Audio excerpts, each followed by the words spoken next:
Il-World Islamic Call Society ta' ċertifikazzjoni ħalal l-biċċerija pubblika għal prodotti tal-laħam ċanga u dawk tan-naċ u l-moss. Dan tħabbar mill-Ministru għall-Agrikoltura, s-sajt u drittijiet tal-annimali Anton Refalo fil-preżenza tad-deputat Imam Xaban Gwirb. Iċ-ċertifikat ħalal ta' tiserħan il-moħħ lil dawk ta' reliġjon Musulmana li jixtru laħam tal-ħaruf tal-mos u taċ-ċanga lokali li l-prodotti jkunu preparati skont il-liġi Islamika u huma permessibbli għal konsum mill-Musulmani. Dan jinvolvi metodi speċifiċi ta' qatla u proċessar tal-annimali li jenfasizzaw it-trattament uman tal-annimal kif ukoll l-indafa tal-impjant.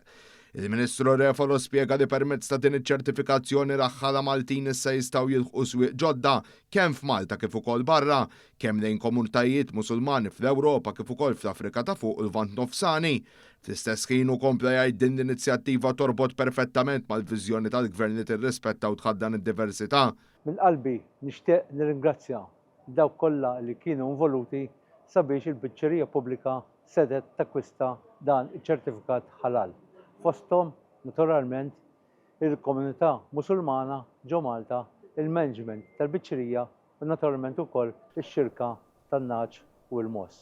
Id-Direttur Ġenerali tal-Biċċerija Pubblika Stefan Kakija fisser li ċ-ċertifikati kompli jibni fuq il-ħidma li saret fl-aħħar snin biex jitjib il-livell tal-biċċerija.